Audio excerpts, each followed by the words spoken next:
Ô, Gael, quantos anos você tem agora? Quanto é isso? 3. E antes, você tinha quantos anos? 1. E depois? 2. E depois? 3. E quantos anos você vai fazer no seu próximo aniversário? 4 vezes eu vou fazer. Depois 7 anos. Sério, filho? E depois? Depois eu vou ficar um adulto. The brain never stops developing until you die. If you're 100 years old and you learn something that you didn't know before, your brain makes new connections. But the most rapid period of brain development is in the first few years. Babies learn more in the first 3 years of life than they will ever learn again. They learn more rapidly from 0 to 3 than they will learn from 10 to 13 or 20 to 23 or 30 to 33. There are critical periods in development where the brain's structures are just waiting for the environment to show how does this culture do things.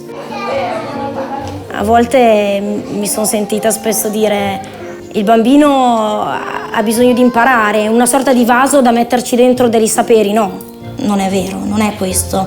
Non è una tabula rasa dove tu appoggi i tuoi saperi, le tue competenze. L'importante è vedere il bambino come capace di avere tanto dentro, di avere tanto da insegnarti. So the only way that children can achieve this amazing capacity for learning and exploration, that all depends on the fact that they have a very secure, stable, loving set of caregivers, people who are taking care of them. Probably the most significant discovery is that brain development is influenced as much by the environment as it is by genetics. Beginning at birth, actually even before birth. The experiences that a young child has, the interactions a child has with people, literally gets under the skin and into the brain and affects how brain circuits are made, how the architecture of the brain is built. So early experience literally shapes the architecture of the developing brain. Learning begins literally from the time that babies are born, and there's even some evidence that there's learning inside of the womb. I think that what you see when you watch a child walk into a preschool that is curious and eager to learn is a child who's had positive experiences before he even got to preschool. He's had nurturing and responsive parents. He's been in a safe environment. He's had good health and nutrition.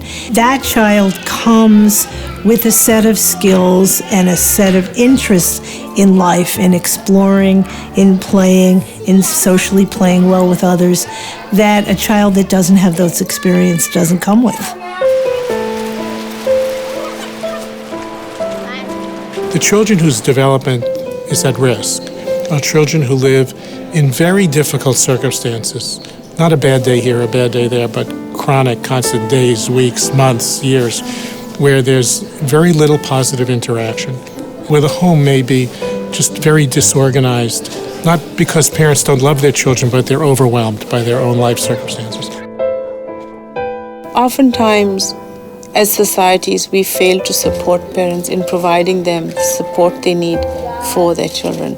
That's when we start to see an immediate sort of child's toxic environment start to build. High levels of stress, high levels of conflict, lack of food, lack of nurturance. We know all of that together is a toxic environment because it's not allowing the child to develop to their full potential. The way people parent is heavily influenced by the way they were parented. And whether adults have the skills and the capabilities to provide a safe, stable environment for children is determined by whether they themselves were raised in a safe, stable environment. Somewhere along the line, the cycle has to be broken. And the science is telling us you can't bypass the adults. All families face challenges today, and our goal as a community, as a society, as countries, should be to support them as they nurture their children.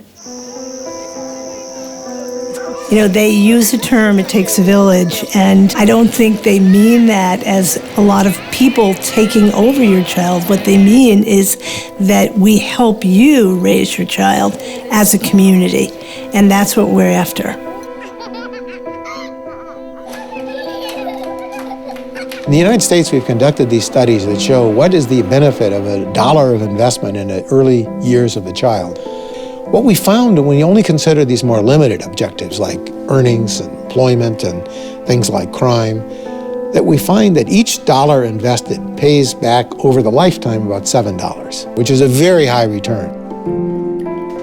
The mother, this whole notion of the human capital invested in the child, the greatest part of which is the mother's, that love is an important part of the economy, which typically is not fully recognized in the society.